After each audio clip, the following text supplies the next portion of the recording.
கல்யாணம் ஆகாமலே நான் 2 குழந்தைக்கு அம்மாவாயி, அவங்கள நான் வளர்த்துருக்கேன்னு சொன்ன பிரியங்காவும் சரி, என் பாஸ்ட் லைஃப்ப கடந்து வந்துட்டேன். ஆனா, என்னோட எக்ஸுக்கு என்ன விட ஒரு நல்ல லைஃப் பார்ட்னர் கிடைச்சிருக்கான் அப்படின்னு சொன்ன தேஜஸ். அவன் என்னோட நியூட் பிக்சர்ஸ எல்லா இடத்துலயும் ஷேர் பண்ட்டான். பட் ஸ்டில் நான் இங்க ரொம்ப ஸ்ட்ராங்கா, போல்டா நிக்கிறேன் அப்படின்னு சொன்ன வீணா. இவங்க எல்லாருடைய ஸ்டோரியுமே ரொம்ப இன்ஸ்பைரிங்கா இருந்தது. ஸோ நேத்து எபிசோட்ல மிஸ்ட்ரி பாக்ஸ்ல இருந்து எல்லாருக்கும் ஒரு ஒரு மிஸ்ட்ரி பாக்ஸ் வந்து அவங்களோட ஹெவியான ஃபீலிங்ஸ இறக்கி வச்சாங்க. இன்னைக்கு மீதமுள்ள போட்டியாளர்கள் அவங்களுடைய ஹெவியான, பெயின்ஃபுல்லான பாஸ்ட்ட நம்மளோட ஷேர் பண்ணிக்கிட்டாங்க. அதுல சில பேரோட பாஸ்ட்லாம் ரொம்ப ரொம்ப கஷ்டமா இருந்தது. அப்படி செகண்ட் லவ் எபிசோட் 5ல என்னென்ன விஷயங்கள் நடந்ததுன்னு விரிவா பார்க்கலாம். அதுக்கு முன்னாடி இது வரைக்கும் சேனலை சப்ஸ்கிரைப் பண்ணலனா சப்ஸ்கிரைப் பண்ணிக்கோங்க. இன்ட்ரெஸ்டிங் டிவி ப்ரோக்ராம்ஸை பத்தி நம்ம தொடர்ந்து பேசலாம். வாங்க இப்போ எபிசோட்ல என்ன நடந்ததுன்னு பார்க்கலாம். எபிசோட் ஸ்டார்டிங்ல பேச கூப்பிட்டது தேஜஸை தான். தேஜஸ் அவரோட பாஸ்ட் லவ் ஸ்டோரி பற்றி தான் ஷேர் பண்ணிக்கிட்டாரு. என்னோட பாஸ்ட் லவ்லேருந்து வெளியில் வரதுக்கு எனக்கு 2 இயர்ஸ் ஆச்சு. பட் ஸ்டில் என்னோட பார்ட்னருக்கு வந்து என்னை விட ஒரு பெட்டர் பார்ட்னர் கிடைச்சிருக்காரு. நான் அவளுக்கு டிசர்விங்கே கிடையாது அப்படின்ற மாதிரி சொன்னார். பட் நான் இப்போ வந்து கம்ப்ளீட்டாக டிஃப்ரெண்ட் பர்சன். பட் அப்போ இருந்த பர்சனை அவள் கல்யாணம் பண்ணியிருந்தானா தட்ஸ் நாட் குட் ஃபார் ஹர்ன்ற மாதிரி சொன்னார். ஸோ அதான் ஸ்ருதிகாவும் சொன்னாங்க, உங்கள் எக்ஸ் பார்ட்னரை பற்றி விட்டு கொடுக்காம பேசுகிறீங்க, that's a very good quality, நான் உங்களை ஜென்டில்மேனாக பார்க்குறேன்னு சொன்னாங்க. அடுத்து பிரியங்கா வந்தாங்க. பிரியங்காவை நம்மளுக்கு எப்பவும் பார்க்கும்போது ஃபன் லவ்விங் பர்சன், ஜாலியாக இருக்காங்க, பாசிட்டிவாக இருக்காங்க, இப்படி தான் இது வரைக்கும் தோணியிருக்கு. பட் இன்னைக்கு அவங்க ஸ்டோரி சொல்லும் பொழுது தான் அவங்க எவ்வளோ ஸ்ட்ரகிள்ஸ் கடந்து வந்திருக்காங்க அப்படின்ற மாதிரி தோணுச்சு. அவங்க அப்பா ஒரு பெரிய தப்பு பண்ணிட்டதா சொல்றாங்க. என்ன தப்புன்னு சொல்லல. அதனால வீட்டை விட்டு வெளியில வந்த பிரியங்கா தன்னோட 2 சிஸ்டர்ஸையும் தூக்கிட்டு வந்துட்டாங்களாம். 2 சிஸ்டர்ஸ்க்கும் ரொம்ப சின்ன வயசாம். ஒன்று கை குழந்தை, ஒன்று நடக்கிற ஸ்டேஜ், அந்த மாதிரியாம். அந்த மாதிரி வீட்டை விட்டு வெளியேறின பிரியங்கா சென்னைக்கு வந்து சினிமாவில் இந்த பேஸ் வேலைகளை செஞ்சு தினம் 1000 2000 சம்பாரிச்சு தன்னோட சிஸ்டர்ஸை முதல்ல ஹாஸ்டலில் தங்க வச்சு, அதுக்கப்புறம் ஒரு சின்ன வீடு எடுத்து அங்கே தங்க ஆரம்பிச்சு, தன்னுடைய தங்கச்சிங்களை ப்ரீகேஜி யூகேஜிலேருந்து எல்லாமே படிக்க வச்சு இப்போ டீனேஜர்ஸாக இருக்காங்களாம். அண்ட் மோரோவர் ஸ்கூலில் வந்து நான் தான் அம்மானு சைன் போட போய் நீலாம் அம்மா இல்லை நம்ப மாட்டோம், அம்மா அப்பா கூட்டிட்டு வான்னு அனுப்பின கதையெல்லாம் இருக்குது அப்படின்ற மாதிரி சொன்னாங்க. அது மட்டும் இல்லாமல் அவங்க ரொம்ப குட்டி பசங்களாக இருந்தப்போ நான் 12th முடிச்சோன்னா வேலைக்கு போகணும்னு சொல்லிட்டு அவங்க எங்கேயாவது தொலைஞ்சு போயிடுவாங்களோன்னு அவங்கள வீட்டுக்குள்ளே பூட்டிட்டுலாம் நான் வேலைக்கு போயிருக்கேன். அதுவே என் சிஸ்டர்ஸ்க்கு பெரிய ட்ராமாவாக இருந்திருக்கும். அண்ட் என்னோட யங் லைஃப்பையும் திரும்பி பார்த்தா அவங்க 2 பேர் மட்டும்தான் இருக்காங்க, நான் என்ஜாய் பண்ணவே இல்லை அப்படின்னு சொல்லிட்டு ரொம்ப வருத்தப்பட்டாங்க. ஸோ பிரியங்கா அவங்களோட சிஸ்டர்ஸ்க்கு அம்மாவா இருந்திருக்காங்க. அதான் ஸ்ருதிகா சொன்னாங்க, ஆக்சுவலி எல்லாத்த விட நீ ஒரு நல்ல அம்மா, உன் குழந்தைங்கலாம் பிளெஸ்ட் அப்படின்னு சொன்னாங்க. அதாவது ஃபியூச்சர்ல பிறக்க போற உன்னுடைய குழந்தைங்களுக்கு நீ ஒரு நல்ல அம்மாவா இருப்ப அப்படின்னு சொன்னாங்க. பிரியங்காவோட ஸ்டோரி அங்கிருந்து நிறைய பேரை கலங்க வச்சதுன்னு சொல்லலாம். மோரோவர் வெக்கே அண்ட் ராஜா இவங்க 2 பேருக்கும் வந்துட்டு பிரியங்கா ஸ்டோரி கேட்டதுக்கு அப்புறம் அவங்க மேல ஒரு இன்ட்ரெஸ்ட் வர ஆரம்பிச்சிருக்க மாதிரி தான் தெரியுது.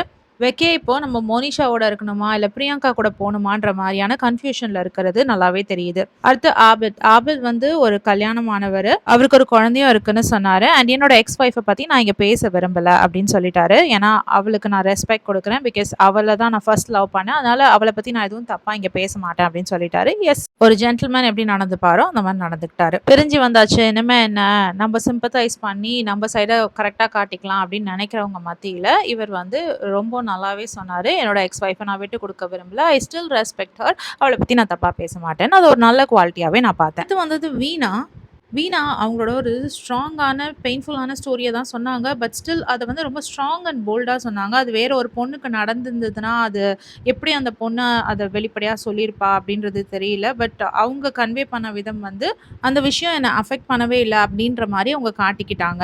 அவங்களோட எக்ஸ் பார்ட்னர் ரொம்ப சந்தேகம் பிடிச்சவராம். அது மட்டும் இல்லாமல் இவங்களோட நியூட் பிக்சர்ஸ் எப்போவுமே அவர் கேட்பாராம். அது மட்டும் இல்லாமல் இவங்க 2 பேர் ஒன்றா இருக்கும் பொழுது எடுத்த சில பிக்சர்ஸ் எல்லாம் வந்துட்டு அவர் சேவ் பண்ணி வச்சிருந்தாராம். அதுக்கப்புறம் பிரேக்கப்க்கு பிறகு வீணாவை மிரட்டணும், அசிங்கப்படுத்தணுன்றதுக்காக அந்த பிக்சர்ஸ் எல்லாம் அவங்களோட ஃப்ரெண்ட்ஸ் அண்ட் ஃபேமிலிக்கு அவர் ஷேர் பண்ணாராம். அதாவது வீணாவோட ஃப்ரெண்ட்ஸ் அண்ட் ஃபேமிலிக்கு ஷேர் பண்ணாராம்.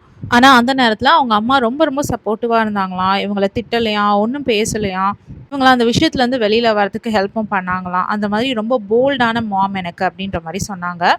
இது இப்போ இந்த சொசைட்டியில் நடக்கிற ஒரு விஷயம் தான். ஒருத்தர் லவ் பண்ணுறாங்கன்னா அவங்க க்ளோஸாக இருக்க பிக்சர்ஸை, அந்த நேரத்தில் எடுத்த பிக்சர்ஸை அவங்கள விட பிரிஞ்சு போன உடனே ஃபோட்டோஸை வச்சு பிளாக்மெயில் பண்ணுறதும் சரி, இல்லைனா அந்த பிக்சர்ஸை மற்றவங்களுக்கு காமிச்சு அவங்களுடைய மான மரியாதையை போக வைக்கிறதும் சரி, இது மூலமாக அந்த இன்னொரு பார்ட்னரை தற்கொலைக்கு தூண்டுறாங்க. அந்த மாதிரியான விஷயங்களையும் சில பேர் செஞ்சிட்ருக்காங்க. இந்த மாதிரியான விஷயங்கள் நடக்கும் பொழுது வீணா மாதிரி தான் போல்டாக இருக்கணுன்ற மாதிரி நிறைய பொண்ணுங்க பார்த்து கற்றுக்கணும்னு நான் நினைக்கிறேன். அந்த போல்ட்னஸ் வீணா கிட்ட ரொம்ப ரொம்ப பிடிச்சிருந்தது. அடுத்து தினேஷ் அவர் வந்து அவரோட ஸ்டோரிய ரொம்ப ஜாலியா தான் சொன்னாரு. அவருக்கு மல்லிப்பூ வந்திருந்தது அவரோட மிஸ்ட்ரி பாக்ஸ்ல. ஸோ டேட் போயிருந்தேன். ஒரு கோயில் டேட் போயிருந்தேன். அங்க நான் ஒரு விஷயம் பேசினதுனால எனக்கும் என்னோட அந்த பார்ட்னருக்கும் பிரேக்கப் ஆயிடுச்சு அப்படின்ற மாரி சொன்னாரு. ஆக்சுவலி என்னோட லைஃப் வந்து மாறின இடம்னு பார்த்தீங்கன்னா, ஒரு ஒரு ஈவென்ட்டுக்கு கிட்டார் வாசிக்கிறதுக்காக கேன்சர் இன்ஸ்டிடியூட் போயிருந்தாராம். அங்க குட்டி, குட்டி குழந்தைங்கலாம் கேன்சர் பேஷண்ட்டா இருந்தாங்களாம். அந்த குழந்தைங்கலாம் ஜாலியா தான் இருக்குதாம். ஆனா, அவங்க அம்மா, அப்பாலாம் ரொம்ப சோகமா இருந்தாங்களாம். ஸோ தினேஷ் வந்து ஒரு ஹீரோ ஆகணும்னு நெனைக்கிறாராம். ஸோ இன்கேஸ் நான் சினிமால ஹீரோவா ஆகலனா கூட, அ அது வந்து ஒரு இழப்பு கிடையாது. ஆனா, அந்த பெற்றோர்கள் நாளைக்கு அந்த குழந்தை முகத்த பார்ப்போமா, பார்க்க மாட்டோமான்னு தெரியாது. ஸோ அதுதான் உண்மையான இழப்புன்றத நான் புரிஞ்சுக்கிட்டேன்னு சொன்னாரு. அவர் சொல்லும்போது தான் தோணுச்சு. ஆமால்ல, கரெக்ட்ல. நம்ம வாழ்க்கையில எத்தனையோ விஷயத்துல இது நடக்கல, அது நடக்கலன்னு நெனச்சு பின்னாடியே ஓடுவோம், வருத்தப்படுவோம். ஆனா, அந்த அம்மா, அப்பாவுடைய கஷ்டத்த யோசிச்சு பாருங்களேன். நாளைக்கு அந்த பிள்ளை இருக்குமா, இருக்காதான்னு தெரியாது. ஸோ அந்த மாதிரி இழப்போட கம்பேர் பண்ணும்பொழுது, நம்ப இழக்கிற விஷயங்கள்லாம் ஒண்ணுமே இல்ல அப்படின்னு தான் தோணுது. அந்த டாஸ்க் முடிஞ்ச பிறகும் பார்த்தீங்கன்னா, வீட்ல வந்து அந்த ஹெவினஸ் இருந்துட்டே இருந்தது. எல்லாருமே கொஞ்சம் சோகமா அவங்களோட பாஸ்ட்ட நெனச்சு அழுதுட்டே இருந்தாங்க. முக்கியமா பிரியங்காலாம், "என்னோட யங் ஏஜ்ல நான் எதுவுமே பண்ணலையே! எல்லாத்தையுமே தொலைச்சுட்டேனே! இப்ப அந்த தங்கச்சிங்க கூட வந்துட்டு, அ அக்கா நீ வராத கிட்ட. என்னோட கிளாஸ்மேட்ஸ்லாம் பார்த்தா ஒரு மாரி நெனைப்பாங்க. நான் உன்ன இன்ட்ரோடியூஸ் கூட பண்ண முடியாது. தள்ளி நில்லு." அப்படின்ற மாரி சொல்லும்பொழுதெல்லாம் எனக்கு ரொம்ப கஷ்டமா இருக்கும். உங்களுக்காக நான் எல்லாத்தையும் விட்டுட்டு எல்லாமே பண்ணேன். இப்ப வந்து இப்படி பண்றீங்களே! இப்படி பேசுறீங்களேன்ற மாரி தான் இருக்கும் எனக்கு அப்படின்னு சொன்னாங்க. ஸோ இதுக்கு பிறகு பார்த்தா ஸ்ருதிகா திரும்பவும் வந்திருந்தாங்க. இதுக்கு முன்னாடி நடந்த டாஸ்க்ல வின்னரான மோனிஷா அண்ட் வெக்கே. இவங்களுக்காக ஒரு சர்ப்ரைஸ் டேட் அரேஞ்ச் பண்ணியிருக்கதா சொன்னாங்க.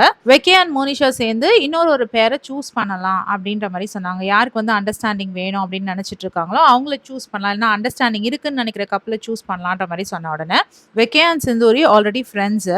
அது இல்லாம சிந்தூரி மேல ராஜாக்கு ஒரு சின்ன அபிப்பிராயம் இருக்குன்றது வந்து வெக்கேக்கு தெரியும். அத வந்து ராஜா ரொம்ப ஓப்பனாவே சொல்லியிருக்காரு. அதனால இந்த காம்போ ஒர்க் ஆகுமோன்னு நெனச்சு, வெக்கே என்ன பண்றாரு, மோனிஷா கிட்ட சொல்றாரு, "நம்ம இவங்க 2 பேரையும் வந்துட்டு டேட் பண்ண அனுப்பலாம்ன்னு" சொல்லிட்டு, மோனிஷாவும் அத அக்செப்ட் பண்ணி, ராஜா அண்ட் சிந்தூரிய டேட்டுக்கு அனுப்புறாங்க.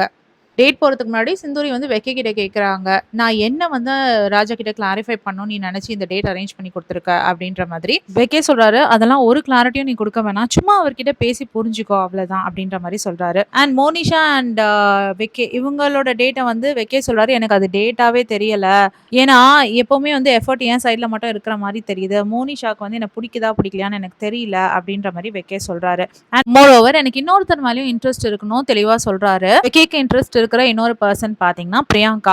பிரியங்கா கிட்ட பழகி தெரிஞ்சுக்கணும்னு வெக்கே நெனைக்கிறாரு. ஸோ வெக்கே சொன்னாரு, "இந்த டேட்ட யூஸ் பண்ணி நான் கிளியரா சில கேள்விகள் மோனிஷா கிட்ட கேட்டுட்டு வரப்போறேன். ஸோ இது வந்து டேட்டா இருக்கிறத விட என்னோட கிளாரிட்டி கிடைக்கணும் எனக்கு. அதுக்காக தான் நான் டேட் பண்றேன்னு" சொன்னாரு. ஸோ அதே மாரி போய் மோனிஷா கிட்ட நெறைய கேள்விகள் கேட்கிறாரு. "நீங்க ஏன் வந்து என்னோட ஐ கான்டாக்ட் வைக்கல? நீங்க ஏன் என் கூட பேசல? உங்களுக்கு நிஜமாவே என் மேல இன்ட்ரெஸ்ட் இருக்கா? இல்லையா?"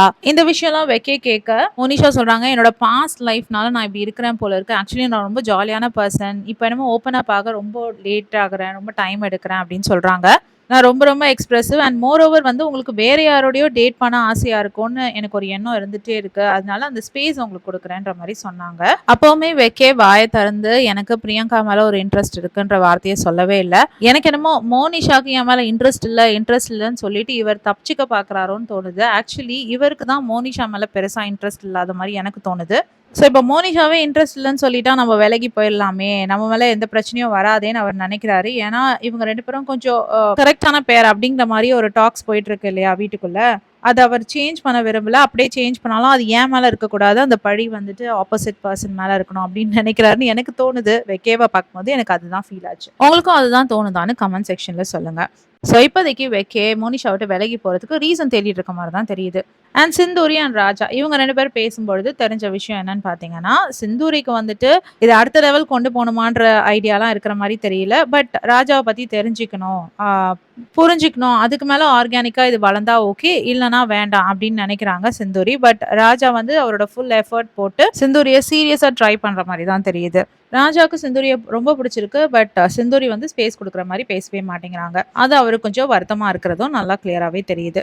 ராஜா கிட்ட சிந்தூரி கேட்டாங்க, "நான் இல்லாம வேற யாரோடையாவது டேட் போனோம்னா, நீங்க யார் வேணும்னு நெனைக்கிறீங்கன்னு?" கேட்டதுக்கு, "பிரியங்கா" அப்படின்னு சொன்னாரு. ஸோ பிரியங்காவுக்கு இப்போதைக்கு வீட்ல கொஞ்சம் டிமாண்ட் இருக்க தான் செய்யுதுப்பா. ஸோ இப்போ வரைக்கும் வீட்டுக்குள்ள வந்து கனெக்ஷனே இல்லாம, அதாவது அட்ராக்ஷன் ஒருத்தர் மேல இருக்கு அப்படின்னு சொல்லாம இருக்கிற ஒரு பெர்சன்னு பார்த்தீங்கன்னா, பிரியங்கா தான். அடுத்து ஆபித். ஆனா ஆபித்க்கு சிந்தூரிய ரொம்ப பிடிச்சிருக்கு. பட் சிந்தூரி ஆபித்க்கு டைம் கூட குடுக்க மாட்டேங்கிறாங்க உட்காந்து பேசுறதுக்கு. ஸோ இந்த டேட்டிங் டாஸ்க்கோட ஷோ கம்ப்ளீட் ஆச்சு. அதாவது நேத்து எபிசோட் கம்ப்ளீட் ஆச்சு. ஸோ இப்போதைக்கு வீட்டுக்குள்ள ஆர்கானிக்கா ஒரு ரிலேஷன்ஷிப் க்ரோ ஆயிட்டு இருக்கு அப்படின்னு பார்த்தீங்கன்னா, தினேஷ் அண்ட் வீணாவ சொல்லலாம். இவங்க 2 பேருமே எப்பவுமே ஒண்ணா உட்காந்து பேசிட்டு இருக்காங்க. 2 பேருக்கும் வைப் மேட்ச் ஆகுது. உட்காந்து பேசுறது பிடிச்சிருக்கு. 2 பேருடைய கம்பெனியும் 2 பேருக்கும் பிடிச்சிருக்க மாரி தான் தெரியுது. ஸோ இப்ப நீங்க சொல்லுங்க, இதுவரைக்கும் ஷோ பார்த்த வரைக்கும் உங்களோட ஃபேவரைட் கப்பிள் யாருன்னு சொல்லுங்க. இல்லன்னா இந்த கப்பிள் நல்லாவே இல்லப்பா, இவங்களோட சேர்ந்தா நல்லா இருக்கும் அப்படின்னு யார நினைக்கிறீங்கன்னு சொல்லுங்க. அடுத்த எபிசோடோட ஹைலைட்டோட உங்கள திரும்பி மீட் பண்ண வரேன். Until then, it's bye from Jamima. Take care.